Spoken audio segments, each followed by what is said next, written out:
안녕하세요. 이태준 작가의 단편 소설 장마 낭독해 드릴게요.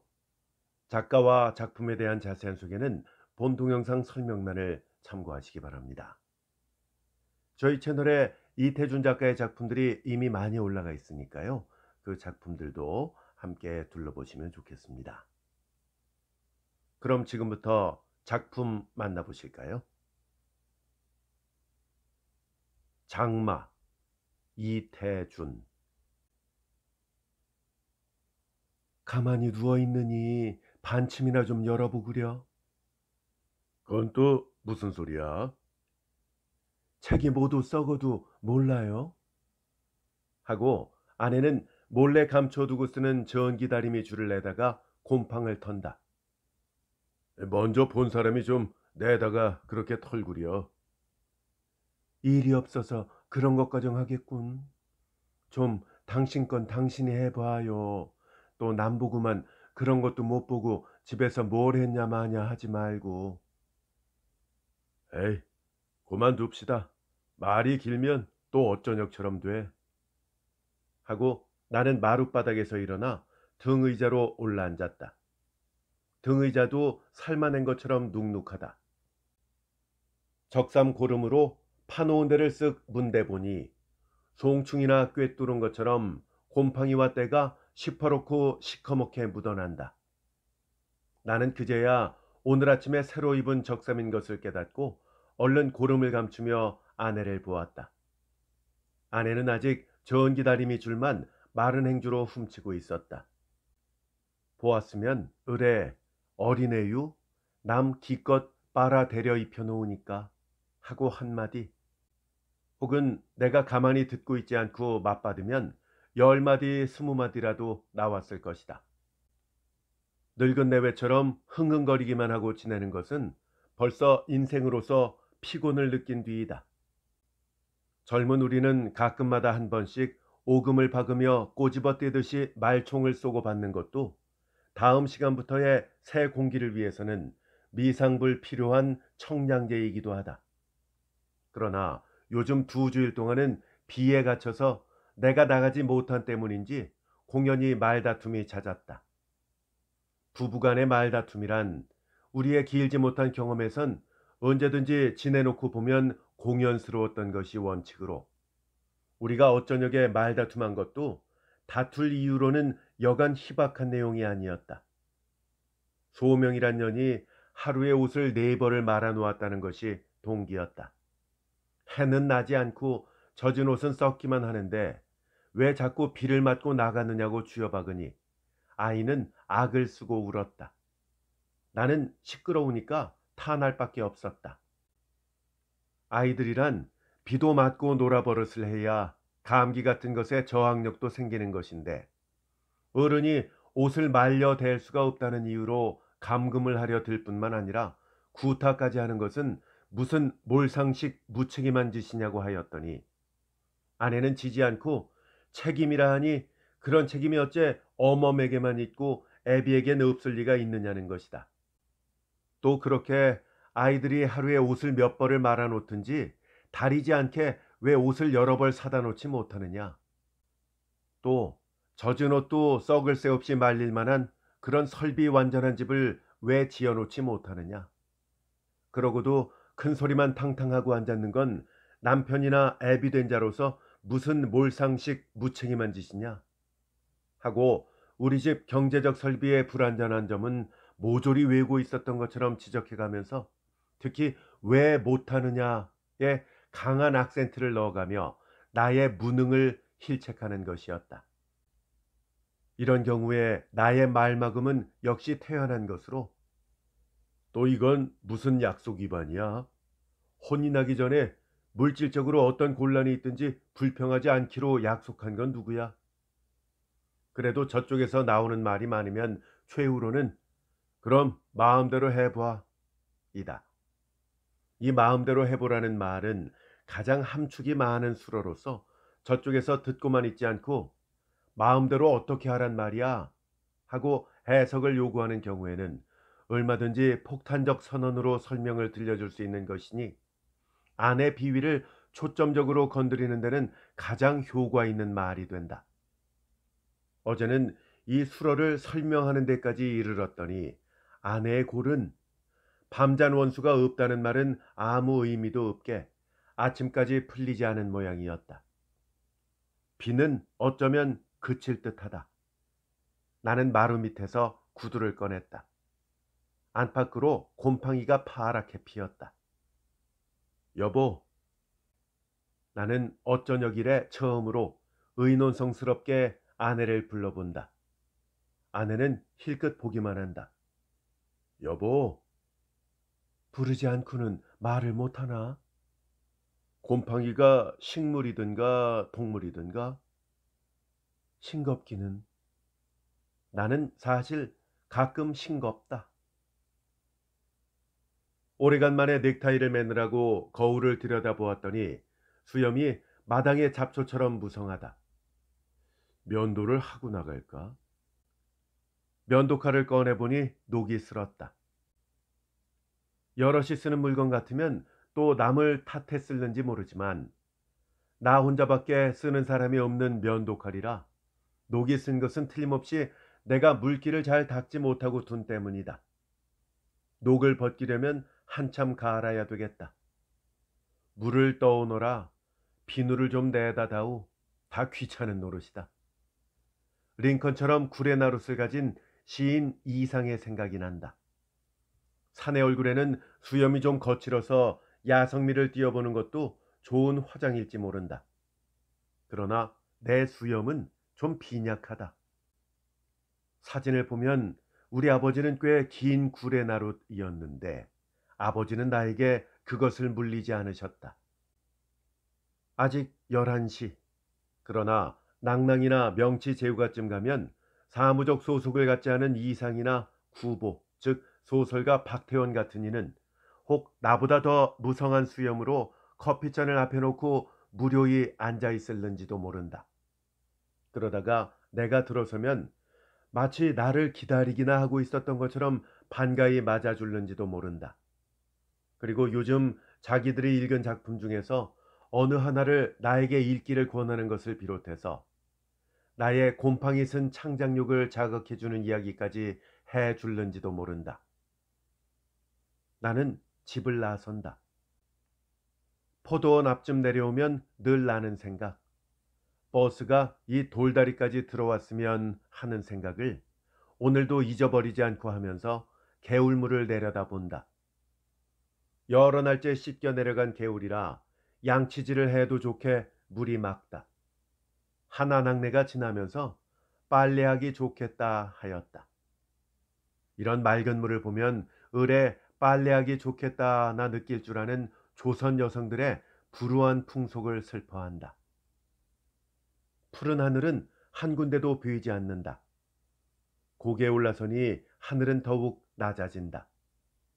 곰본의 가게는 유리창도 열어놓지 않았고 세월 잃은 아이스크림 통은 교통 방해가 되리만치 길가에 나와 넘어졌다. 저 따위가 누굴 속이긴. 내가 초약이 되는 거야. 이리네. 12살밖에 안 된 계집의 목소리 같은 곰보 아내의 날카로운 소리다. 나는 곰보 가게라고 하지만 다른 사람들은 흔히 안주인을 표준으로 곱추 가게라고 한다.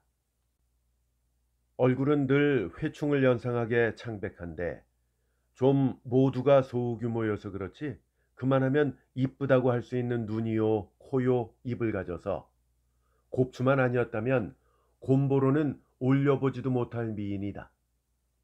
병신이 되었기 때문에 할 수 없이 이 고갯마루턱에다 빙수 가게나 내고 앉았는 곰보에게 온 모양으로 속으로는 남편을 늘 네 가지 것 하는 자존심이 떠나지 않는 모양이었다. 가끔 지나는 귓결에 들어보아도 색시는 그 패담한 앳된 목소리로 남편에게 저 따위가 어쩐다는 그런 소리를 잘 썼다. 그러면 아내와는 아주 딴판으로 검고 우악스럽게 생긴 남편은 요것이 하고 눈을 히뜩거리면서 쫓아가 어디를 쥐는지 아얏 소리가 반은 비명이요 반은 앙탈이게 멀리 지난 뒤에도 들리는 것이었다. 사내는 그 가냘픈 그리고 방아깨비 다리처럼 꺾여진 색시에게 비겨 너무나 우람스럽게 튼튼하다. 어떤 날 보면 보성학교 밑에서부터 고갯마루턱 저희 가게 앞까지 사이다니 바나나를 한 짐이나 되게 장본 것을 실은 자전거를 사뭇 한 채로 올라오는 것이었다. 그런 장정에게 한번 아수라지게 잡히고 앙탈스러운 비명을 내는 것도 그 색시로서는 은연히 탐내는 향락의 하나일지도 모른다. 비는 오고 물건은 팔리지 않고 먹을 것은 딸린다 하더라도 남편과 단둘이 들어앉아 약이니 띠니 하고 무슨 내기였던지 화투장이나 제끼는 재미도 어찌 생각하면 걱정거리 많은 이 세상에서 택함을 받은 생활일는지도 모른다. 비는 다시 뿌린다. 남산은 뽀얗게 운무 속에 들어있다. 고개는 올라올 때보다도 내려갈 때가 더 무엇을 생각하며 걷기에 좋다. 얼굴 얼근이와 등 고분이에 붙여 저희끼리 난 곰보니 넌 곱추라도 좋다. 난 곱추니 넌 곰보라도 좋다 하고 손을 맞잡았을 일은 없을 것이요. 누구라도 사이에 들어서서 그러나 한쪽에 가서는 신랑이 곰보라는 말을 반드시 하였을 것이요. 또 한쪽에 가서는 신부가 곱추라는 것을 반드시 이야기하고서야 되었을 것이다. 자기와 혼인하려는 처녀가 곱추라는 말을 들었을 때 그 총각의 심경은 어떠하였을 것인가? 나는 생각하기에도 괴롭다. 아직도 고개는 더 내려가야 한다. 우리 부처는 어떻게 되어 혼인이 되었더라? 나는 우리 자신의 과거를 추억해 본다. 나는 강원도, 아내는 황해도, 내가 26이 되도록 한 번도 본 적이 없고 들은 적도 없었다. 다만 인연이란 내가 잘 아는 조양이 내 아내와도 친한 동무였다. 지금은 그녀도 여사이다. 그렇다고 처음부터 조양 때문에 우연히 서로 보고 로맨스가 일어난 것도 아니었다. 혹 그런 기회가 있었더라면 모르지만 내 아내라는 위인이 결코 로맨스의 여왕이 될 소질은 피천 한 푼어치도 없는 사람이다. 애초부터 결혼을 문제 삼아 가지고 조양이 우리 두 사람을 맞대 놓았다.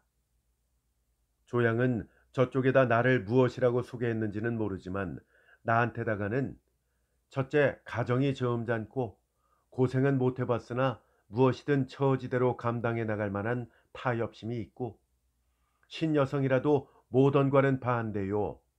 음악을 전공하나 무대에 야심이 있는 것이 아니라 취미에 그칠 뿐이요. 인물은 미인이 아니지만 보시면 서로 만족하실 줄 압니다. 라고 하였다. 나는 곧 만날 기회를 청했다. 조양은 이내 그런 기회를 주선해 주었다. 나는 이발을 하고 양복에 먼지를 털어 입고 구두를 닦아 신고 갔었다. 내가 보기만 하는 것이 아니라 나도 보이는 터라 얼떨떨하여서 테이블만 굽어보고 있었지만 대체로 그녀가 다혈질이 아닌 것과 겸손해 보이는 것과 좀 수줍은 티가 있는 것과 얼굴이 구조 다케코형인데 마음에 싫지 않았다. 그러나 결혼엔 사랑이 있어야 한다는데 사랑을 언제 해가지고 결혼에 도달할 건가? 이렇게 미리부터 결혼을 조건으로 하고 만나는 데는 순수한 사랑이 얼크러질 리가 없다. 이건 아무리 서로 마음에 들어 활동사진에 나오는 것 같은 러브씬을 가져본다 하더라도 어디까지나 결혼하기 위한 선보기의 발전이지 로맨스일 리는 없다. 나는 차라리 만나본 것을 후회하였다. 다만 조양을 그녀의 인격으로나 교양으로나 우정으로나 모든 것을 믿는 만큼 모든 것을 맡겨버리고 서로 미지의 인연대로 약혼이 되게 하였다면 그랬다면 그 혼인식장 가서나 아내 얼굴을 처음으로 대하는 그 고전적인 어리석은 흥미란 얼마나 구수한 것이었으랴. 나는 그렇게 못한 것을 지금까지도 후회하거니와 나는 이왕 만나본 김에야 좀 더 사귀어 볼 필요가 있다 하고 한번 같이 산보할 기회를 청해 보았다. 저쪽에서 답이 오기를 자기도 그렇게 하고 싶다고 하였고 토요일 오후에는 2시부터 5시까지 3시간 동안은 학교에서 나가 있을 수 있는데 무슨 공원이나 극장 같은 번잡한 데는 싫다고 하였다. 나는 그때 서대문턱 전차 정류장에서 그녀를 만나가지고 어디로 걸어야 좋을지 몰랐다. 어느 쪽으로 걸을까요? 전 몰라요. 하고 그녀는 붉어진 얼굴로 주위를 둘러보았다. 그녀는 동무나 선생을 만날까봐 얼른 그 자리를 떠나자는 눈치였다. 이 성 밑으로 올라갈까요? 그녀는 잠자코 걷기 시작했다. 한참 올라가다가 그럼 이 산 위로 올라가 볼까요? 하고 향촌동 위를 가리켰더니 거기는 동무들이 산보하러 잘 오는 데예요. 하였다. 할 수 없이 나는 중학대 왼쪽으로 진관사 가던 일을 생각하였다. 서대문 형무소 앞을 지나 무학재를 넘어서면 저 세검정에서 내려오는 개천이 모래도 곱고 물도 맑았다. 철도 그때와 같이 가을이라 곡식 익는 향기와 들국화와 맑은 하늘과 새하얀 모랫길이 곧 우리를 반길 것만 같았다. 그래서 먼지가 발을 덮는 서대문 형무소 앞을 참고 걸어서 무학재를 넘어섰다. 고개만 넘어서면 곧 길이 맑고 수정 같은 개천이 흐르리라고 믿었던 것은 나의 착각이었다. 얼마를 걸어도 먼지만 풀썩풀썩 일어난다. 걸음마차만 그 코를 찌르는 냄새에다 먼지를 일으키며 지나간다. 자동차가 한번 지나면 한참씩 눈도 뜰 수가 없고 숨도 쉴 수가 없다. 벌써 1시간이나 거의 소비했다. 조용한 말이라고는 한마디도 못 해보았다. 그 세검정에서 내려오는 개천은 여간 더 멀리 걷기 전에는 만날 것 같지도 않았다. 햇볕은 제일 뜨거운 각도로 우리를 쏘았다. 나는 산을 둘러보았다. 이글이글 다른 바위뿐이다. 그러나 산으로나 올라가 앉을 자리를 찾는 수밖에 없었다.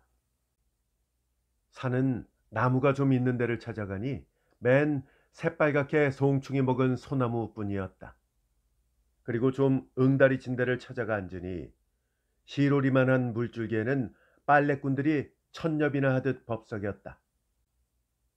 빨래방망이들 소리에 우리는 여간 크게 발음을 하지 않고는 서로 알아들을 수가 없었다. 아내는 성북동으로 처음 나와 볼 때 왜 그때 이렇게 산보하기 좋은 데를 몰랐느냐고 나를 비웃었고 소설을 쓰되 연애 소설은 쓸 자격이 없겠다 하였다. 나의 변명은 그때 우리는 연애가 아니었다는 것이다.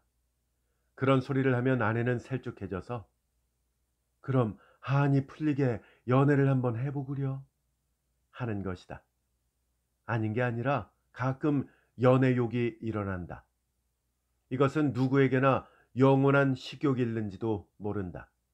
또 얼마를 해보든지 늘 새로운 것이어서 포만 될 줄 모르는 것도 이것일지 모른다. 버스는 오늘도 놀리고 간다. 우산을 접으며 뛰어가려니까 출발해버린다. 나는 굳이 버스의 뒤를 보지 않으려고 그 얄미운 버스 뒤에다 광고를 낸 어떤 상품의 이름 하나를 기억해야 할 의무를 가지지 않으려고 다른 데로 눈을 피한다. 벌써 3년째 거의 날마다 집을 나와서는 을의 버스를 타지만 뛰어오거나 와서 기다리거나 하지 않고 오는 그대로 와서 척 올라탈 수 있게 그렇게 버스와 알맞게 만나본 적은 한 번도 없다. 그 여러 100번에 한두 번쯤은 그런 경우가 있는 편이 도리어 자연스러운 일일 것 같은데 아직 한 번도 그 자연은 오지 않는다. 그러나 어디로 먼저 갈까? 나는 한참 생각하다가 어느 편으로도 먼저 오는 버스를 타기로 한다. 총독부행이 먼저 온다. 꽤 고물이 된 자동차다. 억지로 비비고 운전수 뒷자리에 앉았더니 기계에 기름도 치지 않았는지 차를 정지시킬 때와 출발시킬 때마다 무엇인지 불부삽자루만한 것을 잡아당겼다 밀었다 하는데 그놈이 귀가 찢어지게 삑삑 소리를 낸다. 그러나 이 총독부행의 코스를 탈 때마다 불쾌한 것은 도남은 정류장을 거쳐야 하는 데 있다. 거기 가서는 감독이 꼭 가래야만 차가 움직이는데 감독의 심사는 10번에 한 번도 차를 곧 떠나게 하는 적이 없다. 차 안의 모든 눈이 이 자식아 얼른 가라고 해라 하는 듯이 쏘아보기를 어떤 때는 목욕탕에 들어앉았을 때처럼 하나, 둘 하고 수를 헤어보면 무릇 7, 80까지 해도록 해야 가라고 하는 것이다. 그나 그뿐이 아니라 번쩍하면 앞차로 갈아타라, 뒤차로 갈아타라 해서 어떤 신경질 승객에게서 빠가야로 소리가 절로 나오게 되는데 제1에나 나 같은 키 큰 승객이 욕을 보는 것은 기껏 자리를 잡고 앉았다가 앉을 자리는 벌써 다 앉아버린 다른 차로 가서 목을 펴지 못하고 억지로 바깥을 내다보는 채 하며 서서 가야 하는 것이다. 망할 자식, 무슨 심사로 차를 이렇게 오래 세워도 또는 저 자식은 밤낮 앞차로 갈아타라고만 하더라. 빌어먹을 자식 하고 욕이 절로 나오지만 생각해보면 그 감독이란 친구도 고의로 그러는 것이 아닐 뿐 아니라 승객 일반을 위해서는 그런 조절과 정리가 필요한 것은 물론이다. 그러나 이런 사회학적 사고는 나중 문제요. 먼저는 모두 저 갈 길 바빠서 욕하고 눈을 흘기고 하는 것이 보통이니 이것은 조선 사회에 아직 나 같은 공덕 교양이 부족한 분자가 많기 때문인지는 몰라도 아무튼 버스 감독이라는 것도 형사나 세 관리만 못하지 않게 친화력과는 담쌓은 직업이다. 오늘도 다행히 차는 바꿔 타란 말이 없었지만 얘기만 했으면 아마 이른을 헤었을 듯해서야 차가 움직였다. 안국동에서 전차로 갈아탔다. 안국정이지만 아직 안국동이래야 말이 되는 것 같다. 이 동이나 리를 깡그리 일본식 정화시킨 데 대해서는 적지 않은 불평을 품는다. 그렇게 비즈니스의 능률만 본의로 문화를 통제하는 것은 그릇된 나치스의 수입이다. 더구나 우리 성북동을 성북정이라고 불러보면 이주사라고 불러야 할 어른을 리상이라고 남실거리는 격이다. 이러다가는 몇 해 후에는 이간이, 김간이, 박간이, 정간이 무슨 간이가 모두 어수선스럽다고 시민의 성명까지도 무슨 방법으로든지 통제하는지도 모른다. 모든 것에 있어 개성을 살벌하는 문화는 고급한 문화는 아닐 것이다. 조선중앙일보사 앞이요 하는 바람에 종로까지 다 가지 않고 내린다. 1년이나 자리 하나를 가지고 앉았던 데라 들어가면 일은 없더라도 이젠 하품 소리만큼도 의의가 없는 재미 좋으십니까? 소리밖에는 주고받을 것이 없더라도 종로 일대에서는 가장 아는 사람이 많이 모여 있는 곳이라 과히 바쁘지 않으면 을에 한 번씩 들러보는 것이 나의 풍속이다. 그러나 들어가서는 늘 싱거움을 느낀다. 나도 전에 그랬지만 손목만 한번 잡아볼 뿐, 그리고 옆에 의자가 있으면 앉으라고 권해볼 뿐, 저희 쓰던 것을 수굿하고 써야만 한다. 나의 말대답을 하다가도 전화를 받아야 한다. 손은 나와 잡고도 예, 광고 몇 단인가 알아보아라 소리를 급사에게 질러야 한다. 선미다분한 여수, 즉 시인 박파량이 사회부장자리에서 강도나 강간기사 제목에 눈살을 찌푸리고 앉았는 것은 아무리 보아도 비극이다. 동화에선 빙어, 즉 소설가 현진건이 또 그 자리에서 썩는 지 오래다. 수주, 즉 시인 변용로가 부인 잡지에서 세월을 보내게 한다. 이렇게까지들 사람을 모르나? 좋게 말하자면 사원들의 재능을 만점으로 가장 효과적이게 착취할 줄들을 모른다. 내가 한번 신문 잡지사의 주권자가 된다면 인재 배치에만은 지금 어느 그들보다 우월하겠다는 자신에서 공연히 썩는 이들을 위해 또 그 잡지, 그 신문을 위해 비분해 본다. 왜? 벌써 가시렵니까? 네. 나는 언제나 마찬가지로 동경신문 몇 가지를 뒤적거리다가는 그들이 나의 친구가 되기에는 너무 시간들이 없는 것을 느끼고 서먹해 일어선다. 그 소설 좀 몇 회치씩 밀리게 미리미리 좀 써주세요. 네. 대답은 한결같이 시원하다. 그러나 미리는 안 써지고 쓸 재미도 없다. 이것은 참말 수술이라도 해야 할 악습이다. 이러고 언제 신문 소설이 아닌 본격 장편을 한 편이라도 써보나 생각하면 병신처럼 슬퍼진다. 출판부로 내려와 본다. 여기 친구들도 바쁘다. 돌리는 의자를 끝까지 축혀 올리고는 그 위에서도 양말을 벗어던진 발로 뒤를 보듯 쪼그리고 앉아 팔을 걷고 한 손으로는 담뱃재를 톡톡 떨어가면서 한 손으로는 박짝박짝 철피를 긁어내려가는 아명 신복 씨는 바쁜 사람 모양의 전형일 것이다. 원고 써주셔서 감사합니다. 웬 원고요? 나는 몇 번 부탁은 받았지만 아직 써보낸 것은 하나도 없다고 기억된다. 이제 써주시면 감사하겠다는 말씀이지요. 하고 역시 여기서 간씀에 즉 통조림이 되어 있는 동요 작가 윤석중이 해설해 준다. 그럼 이제 써드릴게요. 하였더니 그 말이 떨어지기 바쁘게 신복 씨는 의자를 뱅그르르 돌리며 내려서더니 원고지와 펜을 갖다 놓는다. 수필 하나 써주십시오. 무슨 제목입니까? 바다 하나 써주십시오. 나는 장문 1시간을 하지 않으면 안 되게 되었다. 바다? 멀리 쳐다보이는 것은 비에 젖은 북한산이다. 들리는 건 처마물 떨어지는 소리와 공장에서 윤전기 돌아가는 소리다. 바다? 암만 바다를 불러보아도 내가 그리려는 바다는 550리를 동으로 가야 나올 게다. 한 줄 쓰다 찍, 두 줄 쓰다 찍. 장문 시간에 학생들에게 심히 굴지 말아야 할 것을 느낀다. 파리가 날아와 손등에 앉는다. 장마 때 파리는 구더기처럼 척근척근하고 스멀거리는 감촉을 준다. 날려버리면 이내 또 그 자리에 와 앉는다. 이런 때 끈끈이를 손등에다 발랐으면 요 파리란 놈이 달라붙어 가지고 처음 날 때 멀리 달아나지 않은 것을 얼마나 후회할까 생각해 본다. 그러다 보니 바다를 써야 할 것을 한참이나 잊어버리고 있었다. 이 선생님, 네. 조광 다음 달호 어느 날 나오는지 아십니까?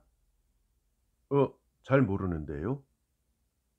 하고 가만히 생각해 보니 알더라도 모른다고 해야 할 대답이다. 신문들의 경쟁보다 잡지들의 경쟁은 표면화되어 있다. 중앙과 조공에 다 그만치 놀러 다니는 나를 이 두 군데서 다 이런 것을 묻기도 하는 반면에 요 시차린처럼 생각할는지도 모른다. 모른다가 아니라 그럴 줄 알아야 할 사실이다. 좀 불쾌하다. 또 깨달으니 바다를 한참이나 잊어버리고 있었다. 말동무가 그립다. 조광사에 들러보고 싶은 생각도 난다. 그러나 들르나 마나다. 뻔한 노릇이다. 노산, 수필가 이은상은 전화로 맞추고 가기 전에는 자리에 없기가 일쑤요. 일보, 소설가 함대우는 직접 편집에 양적으로 바쁘니요. 서경, 사파가인 안석주는 사파 그리기에 한참씩 눈을 찌푸리고 빈 종이만 내려다 보아서 얼른 보기엔 한가한 듯하지만 질적으로 바쁘니다. 바로 낭낭으로 가니 웬일인지 유성기 소리가 나지 않는다. 그러나 문만 밀고 들어서면 누구나 한 사람쯤은 아는 얼굴에 앉았다가 반가이 눈짓을 해줄 것만 같다. 긴장한 채 들어서서는 앉아있는 사람부터 둘러보았다. 그러나 원체 손님도 적거니와 모두 나를 쳐다보고는 이내 시치미를 떼고 돌려버리는 얼굴뿐이다. 들어가 구석자리 하나를 차지하고 앉는다. 불쾌하다.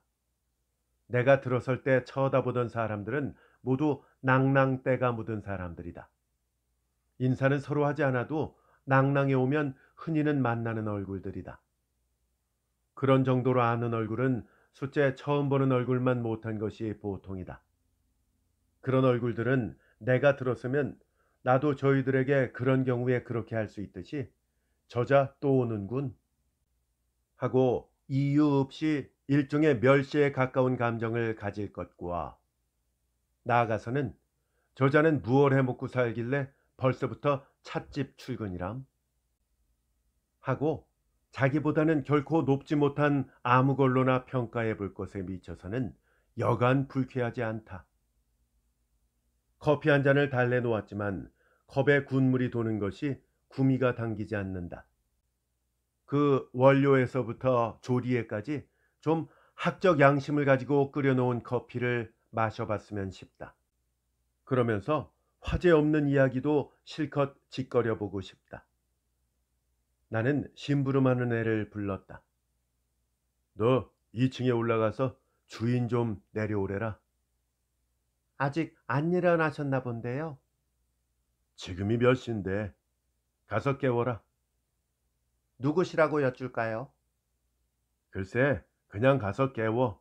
괜찮다. 하고 우기니깐 그 애는 올라간다. 주인은 나와 동경시대에 사귄 눈물의 기사 이군이다. 눈물에 천재가 있어서 공연한 일에도 아하 하고 감탄만 한 번 하면 곧 눈에는 눈물이 차버리는 친구다. 밤낮 찻집에 다니기를 좋아하더니 나와서도 화신상회에서 꽤 고급을 주는 것도 미술가를 이해해주지 못한다는 불평으로 이내 그만두고 이 낭낭을 차려놓은 것이다. 그는 나를 만나면 늘 조용히 하고 싶은 말이 있노라 했다. 한 번은 밤에 들렀더니 2층에 있는 자기 방으로 끌고 가서 자기가 연애를 하는 중이라고 말하였다. 상대자는 서울 청년들이 누구나 우러러보지 않는 사람이 없는 평판 높은 미인인데 그 모두 쳐다만 보는 높은 들창의 열쇠를 차지한 행운의 사나이는 자기라는 것과 그렇게 되기 위해서는 열 몇 달이라는 시일을 두고 이 낭낭의 수입을 온통 걸어가면서 무사나이의 마술을 막아가던 이야기를 눈물이 글썽글썽해서 하였다. 그러고는 자네 알다시피 내게는 처자식이 있지 않나? 이를 어쩌면 좋은가? 하고 그것을 좀 속 시원하게 말해달라 하였다. 나는 오래 생각할 것도 없이 만일 내 자신에게 그런 경우가 생겨도 그렇게밖에는 할 도리가 없기 때문에 단념해 보게 하였다. 어느 편을? 하고 그의 눈은 최대한도의 시력을 냈다. 연인을 하니까 그건 죽어도 하였다. 그럼 연애를 그대로 하게나 하였더니 아내는 그냥 두고 말이지 한다. 그럼 몰래 하는 연애까지야 아내가 간섭 못할 것 아닌가? 결혼을 할 작정이라면 몰라도. 근데 자네 결혼까지 하고 싶은가? 하였더니 그럼 하고 그는 고개를 숙였다. 죽어도 단념할 수는 없다니 뭐 자네 나갈 탓이지 제3자가 뭐라고 용해하나? 하고 물러앉으려 하였더니 그는 내 손을 덥석 잡고 아직 우린 순결하네. 끝까지 정신적으로만 사랑해 나갈 수는 없을까? 묻는 것이었다. 그건 참 단념하는 것만은 못하지만 좋은 이상이긴 하네. 하였더니 그는 이상이라고? 그럼 불가능하리라는 말일세 그려? 하였다. 그리고 그 여자의 초상화 그린 것을 내다 보이며 정말 미인 아닌가? 하면서 울었다. 그 뒤 얼마 만에 만났더니 그는 얼굴이 몹시 상했고 한쪽 손 무명지를 붕대로 칭칭 감고 있었다. 왜 그러냐 물었더니 상인 손을 알아서 잘라버렸네. 하는데 그 대답이 퍽 부자연스러웠다. 나는 감격성 많고 선량한 그가 그 연애 사건으로 말미암아 단지한 것임을 직각하였지만 여럿이 있는 데라 다시 묻지는 못하였는데 영업이 잘 되지 않아 낭낭도 인계할 만한 사람이 있거든 한 사람 소개해 달라고 하는 양이 여러 가지 비관이 있는 모양이었다. 그 뒤로는 다시 못 만났는데 심부름하는 아이는 한참 만에 내려오더니 주인 선생님이 일어나셨는데 어디로 나가셨나 봐요. 아마 댁으로 진지 잡수러 가셨나 봐요. 하는 것이다. 집에? 집에 가서 잡숫니? 늘? 어쩌다 조선 음식 잡수고 싶으면 가시나 봐요. 한다. 구보도 이상도 나타나지 않는다. 비는 한결같이 구질구질 내린다. 유성기 소리가 나기 시작한다. 누구든지 한 사람 기어이 만나보고만 싶다. 대판옥이나 이란 서방쯤 가면 어쩌면 월파나 일석을 만날지도 모른다. 친구? 나는 이것을 생각하며 낭낭을 낳아서 비 내리는 포도를 걷는다. 낭낭의 이군만 해도 서로 친구라고 부르는 사이다. 그러나 그가 집으로 갔나 보다고 할 때 나는 그의 집안을 상상하기에 너무나 막연하다. 그의 어머니는 어떤 부인이요? 아버지는 어떤 양반이요? 대체 이군은 어디서 났으며 소학교는 어디를 다녔으며 어릴 때 그는 어떤 아이였더랬나? 나는 깜깜이다. 그가 만일 친상을 당했다 하더라도 나는 어떤 노인이 죽은 것을 의미하는 것인지 막연할 것이다. 그의 조상에는 어떤 사람이 나왔나? 그의 어린애들은 어떻게 생긴 아이들인가? 모두 깜깜하다. 이러고도 친구가 아닌가? 친구라고 할 수 있는 것인가? 생각이 들어간다. 생각해 보면 오늘 만나본 중앙일보사의 모든 사람들, 또 지금부터 만났으면 하는 구보나 이상이나 월파나 일석이나 모두 안 그런 친구는 하나도 없지 않는가? 모두 한 신문사에 있었으니깐 알았고, 한 학교에 있으니깐 알았고, 한 구인 회원이니깐 아는 것뿐이 아닌가? 직업적으로 사무적으로 자주 만나니까 인사하고 자주 인사하니까 손도 잡고 흔들게 되고 하는 것뿐이지 더 무슨 애틋한 그리워해야 할 인연이나 정분이 어디 있단 말인가? 친구 간에 어쩌고 저쩌고 하는 말이 모두 쑥스럽지 않은가? 그러자 나는 몇 어렸을 때 친구 생각이 난다. 용기, 흥봉이, 학순이, 봉성이 그들은 정말 친구라 할 수 있을까? 어려서 발가벗고 한겨울에서 헤엄을 치고 자랐다. 그래서 용기 다리에는 무슨 흠집이 있고 봉성이 잔등에는 기미가 맺힌 것까지도 안다. 학순이는 대운동회 때 나와 2인 삼각의 짝이 되어 1등을 탄 다음부터 더 친하게 놀았다. 그들의 조부모는 어떤 사람들이고 부모는 어떤 사람들이고 죄야 한다. 그들의 집안 풍경까지도 소상하다. 누구네 집 마당에는 수수배 나무가 서고 누구네 집 뒷동산에는 밀살구나무가 선 것까지도. 참, 지난 봄에 학순에게서 편지가 온 걸. 나는 아직 답장을 해주지 못한 것을 깨닫는다. 몇 가지 부탁이 있는 것까지 모른 채 해버리고 만 것이 생각난다. 그때 즉시 답장을 하지 못한 것은 바빠서라기보다 그냥 모른 척 해버리고 싶었기 때문이다. 그의 편지 사연은 지금도 기억할 수 있다. 편지 내용은 이런 것이었다. 어느 잡지책에선가 보니 자네가 달밤이란 소설책을 냈대 그려. 이 사람 내가 얘기책 좋아하는 줄 번연히 알면서 어쩌면 그거 한 권 안 보내준단 말인가. 그런데 책 이름을 어째 그렇게 지었나. 추월색이니 강상명월이니만치 운치가 없지 않은가. 그런데 내용은 물론 연애소설이겠지. 하여간 한번 읽어보고 싶네. 부디 한 권 붙여주기 바라며 또 한 가지 부탁은 돈은 못 붙이나 담배 꽁댕이를 모아 담아 먹으려 하니 아주 조그만 고불통 물부리 하나만 사서 달밤과 함께 똘똘 말아 붙여주게. 야시에 가면 10전짜리 그런 고불통이 있다네.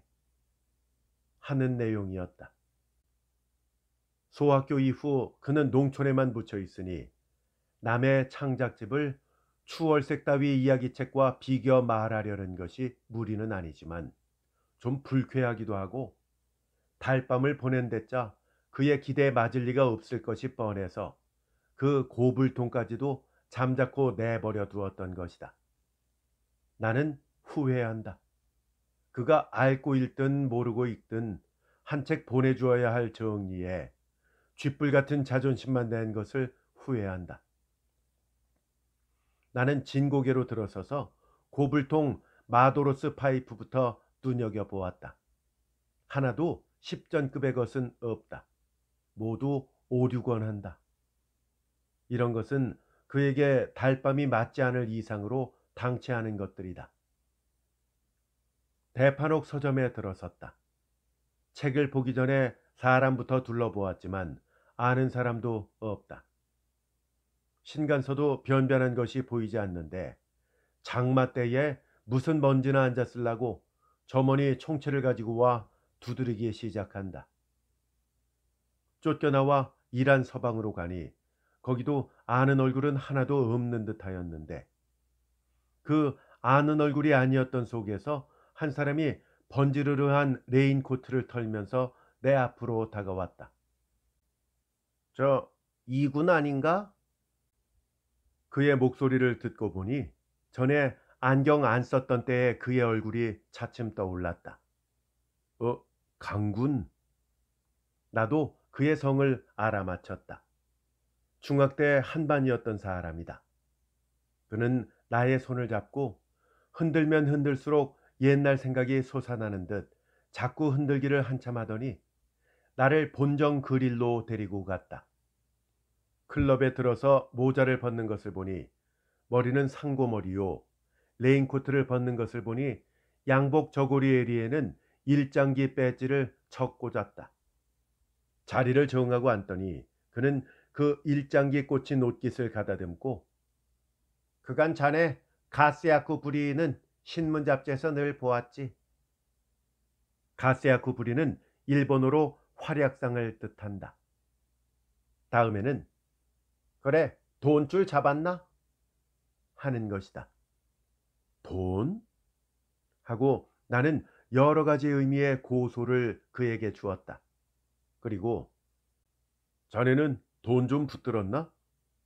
물었더니 글쎄 낚시는 몇 개 당겨놨네만 하고 맥주를 자꾸 먹으라고 권하더니 자기도 한 잔 들이켜고 나서는 자네도 알겠지만 세상 일이 다 낚시질이야 낚시질. 알아듣겠나? 미끼가 든단 말일세 미끼. 하고 선웃음을 치는 것이 여간 교재 속에 닳지 않았다. 난 그동안 저 황해도 어느 해변에 가서 간사지 사업 좀 했네. 간사지라니? 나는 간사지가 무엇인지 모른다. 그는 안방 도련님일세 그려 하고 설명해 주는데 들어보니까 조수가 들락날락하는 넓은 벌판의 변두리를 막아서 다시는 조수가 못 들어오게 하고 그 땅을 개간한다는 것이다. 한 4, 50 정도 만들어 놨네.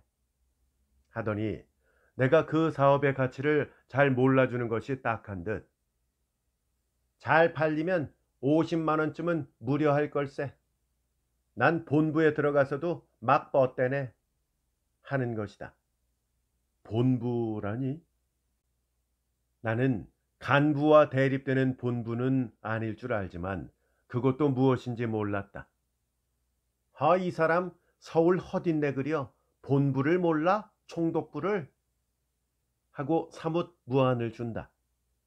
그리고 자기는 정무총감한테 가서도 하고픈 말은 다 한다고 하면서 간사지란 지도에도 바다로 들어가는 것인데 그것을 훌륭한 전답지로 만들어 놓았으니 국토를 늘려놓은 셈 아닌가 하면서 안 해서 그렇지 군수 하나쯤이야 운동하면 여반장이지 하고 보위를 크게 부르더니 날더러 뭘 점심으로 시켜 먹자고 한다. 런치를 시키더니 저 여보게 하고 목소리를 고친다. 말하게. 자네 여학교에 관계한다대 그려? 좀 허지. 나 장가 좀 들여주게 하고 또 선웃음을 친다. 몹시 불쾌하다. 점심만 시키지 않았으면 곧 일어나고 싶다. 이 사람 친구 호사 한번 시키게나 그려. 농담이 아니라 진담일세. 나 지금 독신이야. 나는 그에게 아직 미혼이냐 이혼이냐 상배를 당했느냐 아무것도 묻지 않았고 친구라는 말에만 정신이 번쩍 났다. 그는 역시 친구라는 말을 태연히 쓴다. 친구 간에 오래 격조했다 만났는데 어서 들게 하고 맥주를 권하였고 친구 간 아니면 갑자기 만나서 이런 말 하겠나 하고 트림을 한다. 런치가 나오기 시작한다. 나는 이 사람이 금세 세상 일은 다 낚시다 하던 말을 잊을 수가 없다. 이것도 그의 낚시질인지도 모른다. 내가 미끼를 먹는 셈인지도 모른다. 여자 남만 해도 인물부터 좀 있어야겠네. 자넨 어떻게 생각하나? 나는 옳지 낚시질 시작이로구나 하고 글쎄 하였을 뿐이다.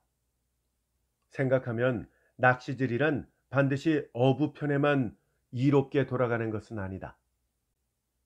고기가 미끼만 곧잘 따 먹어낼 수도 없지는 않은 것이다. 그가 비싼 것을 시키는 대로 그가 권하는 대로 내 양껏 잘 먹고 잘 소화해 볼 생각이 생긴다.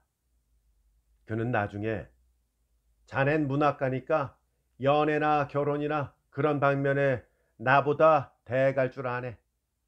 자네가 간택한 여자라면 난 무조건 하고 승복할 테니 아예 농담으로 듣지만 말게. 내 자랑 같네만 본부에 있는 친구들 섞은 참 자네 모모 사무관 아나? 한다. 알턱이 있나? 며칠 안 있으면 도지사 돼서 나갈 걸세. 그런 사람들도 당당한 재산가 영향들만 소개하지만 자네 소개가 원일세. 소설에 나오는 것 같은 쭉 뽑은 신여성 하나 권해주게. 내 어려운 살림은 안 시킬 걸세.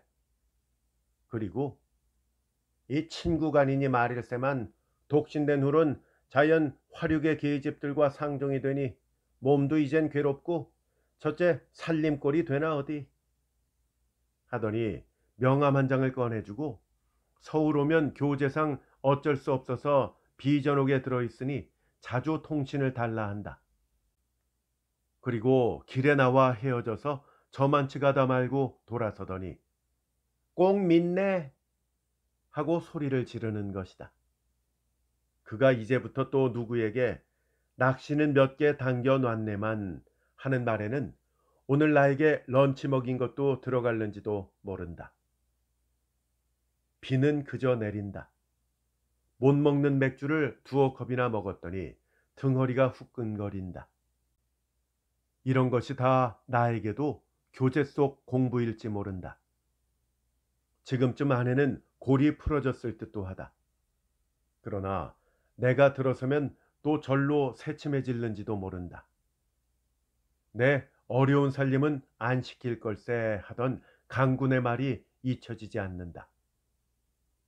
난 아내에게 어려운 살림을 시키는 남편이다. 나는 낭랑 뒤를 돌아 중국 사람들의 거리로 들어섰다. 아내가 젖이 잘 나지 않던 어느 해다. 누가 중국 사람들이 먹는 돼지족을 사다가 먹이라 하였다. 사다 먹여보니 젖이 잘 나왔다. 여러 번 먹어보더니 맛을 들여서 젖은 안 먹이는 지금도 그것만 사다 주면 좋아한다. 나는 천증원에 들러서 제일 큰 것으로 하나 샀다. 그리고 그 길로는 한도로 갔다. 고불통은 다른 날 사 보내기로 하고 우선 달밤만 한 책을 학순에게 붙였다. 우리 성북동 쪽 산들은 그저 뽀얀 이슬빛 속에 잠겨 있다. 이태준 작가의 단편소설 장마였습니다. 재밌게 잘 감상하셨는지요? 이태준 작가는 단편소설의 대가입니다만 장편소설도 재밌는 것이 많습니다. 저희 채널에 코스모스 피는 정원이 올라가 있고요. 그리고 잡지사의 이야기를 다룬 애욕의 금엽구라는 작품도 올라가 있습니다. 물론 조금 전 낭독해드린 작품 속에 있는 달밤이라는 단편소설을 비롯해서 여러 작품들이 이미 올라가 있으니까요. 꼭 둘러보시고 아직도 듣지 않으신 작품들이 있다면 감상해 보시기 바랍니다. 재생 목록에서 이태준 검색을 하시면 되겠고요. 이태준 작가 이외에도 각 작가별로 작품들을 모아둔 것을 확인하실 수 있습니다. 한번 꼭 방문해 보시기 바랍니다. 혹시 검색이 불편하신 분들은 본 동영상 설명란에 들어오시면 링크 걸어 두었으니까 좀 더 손쉽게 이태준 작가의 작품들 만나보실 수 있겠습니다. 구독 신청, 좋아요, 댓글, 알람 설정 부탁드립니다. 끝까지 함께 해주셔서 대단히 감사합니다. 다음에 더 좋은 작품으로 함께 할게요. 안녕히 계십시오.